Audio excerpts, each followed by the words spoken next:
పర్వాలేదులే, బాగానే ఉంటుంది కదా చూసుకోము.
వీళ్ళు మాకెలా పరిచయం అయ్యారంటే, స్కూటీ మీద మా చెల్లి వాళ్ళ ఇంటికి వెళ్తున్నాము.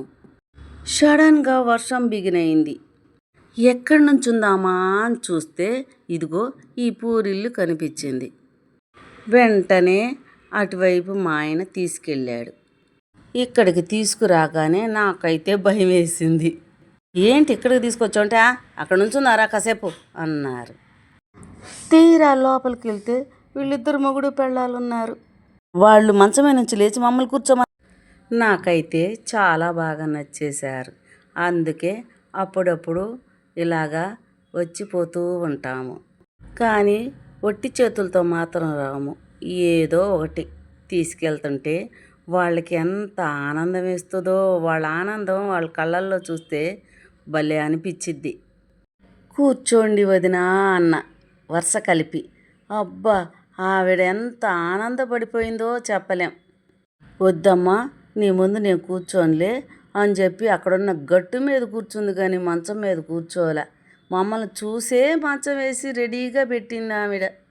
ఇంతకీ కొడుకు కోడళ్ళు పిల్లలేరి అంటే, వాళ్ళు ఇంకో అపార్ట్మెంట్ దగ్గర పని ఒప్పుకున్నారమ్మా, అక్కడ ఉంటారు వాళ్ళు అని చెప్పింది. మీరు గమనించారా, ఇలాంటి వాళ్ళు కూలీ నాలీ చేసుకునే వాళ్ళ దగ్గరికి సామాన్యంగా మనలాంటి వాళ్ళం ఎవ్వరం వెళ్ళం. నాకైతే యూట్యూబ్ స్టార్ట్ చేయకముందు నుంచి నాకు ఇలాంటి వాళ్ళంటేనే ఇష్టం. ఎందుకంటే మా నాయనమ్మోళ్ళు కానీ మా అమ్మమ్మోళ్ళు కానీ పల్లెటూరులో ఉండేవాళ్ళు, కూలీ నాలీ చేసుకొనే బ్రతికేవాళ్ళు. మరి వాళ్ళ పిల్లలమే కదా, అందుకే వాళ్ళంటే నాకు చాలా ఇష్టం. మా నాన్న వాళ్ళు పెద్దగా ఏం చదువుకోలే. మాకు మా నాన్నతో 5 బాబాయిలు కానీ పెదనాన్నలు కానీ. వీళ్ళందరూ రైల్వేలో జాబ్ కోసం, అదేనండి రైలు పట్టాల దగ్గర గ్యాంగ్ మ్యాన్కి 5-6 తరగతులే చదువుకుంటేనే చాలు ఇచ్చేశారు జాబులు. అందువల్ల మేము ఈ స్థితిలో ఉండగలిగాం. ఓకేనా?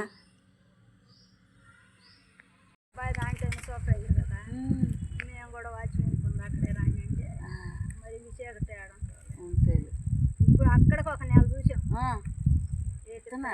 డబ్బులు మాత్రం ఇస్తారా? డబ్బులు ఇస్తున్నా, జీతం ఇస్తున్నా. ఏది వసతి ఉండాలి కదా.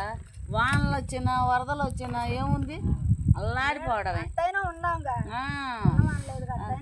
అది కరెంట్ లేకుండా ఏడుంటారు.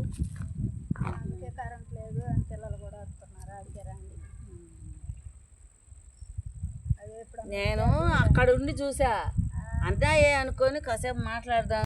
ఇక ఇంటికైతే బయలుదేరామండి. చూశారు కదా, ఇటువైపు అటువైపు ఏమన్నా ఇళ్ళు కనిపిస్తున్నాయా? చూడండి, ఒక్కటే రోడ్డు, ఇటువైపు అటువైపు వాహనాలు వస్తూనే ఉంటాయి. కొంచెం పొద్దుగూకితే చాలా కష్టం. అందుకే సిటీలోకి త్వరగా వెళ్ళిపోవాల్సిందే, తప్పదు. దగ్గరలో అయితే చర్చి ఉంది, అక్కడికి వెళ్ళి ప్రేయర్ చేసుకుంటాం. మా ఆయనతో స్కూటీ మీద ప్రయాణం అంటే నాకు భలే సరదా.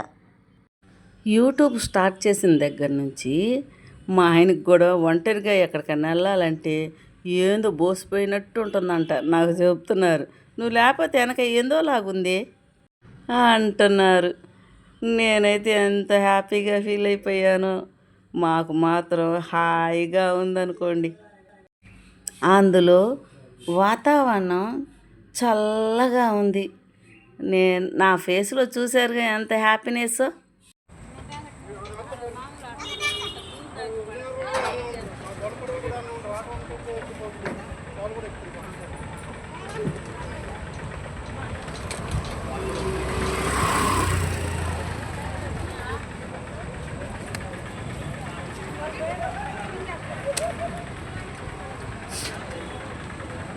రా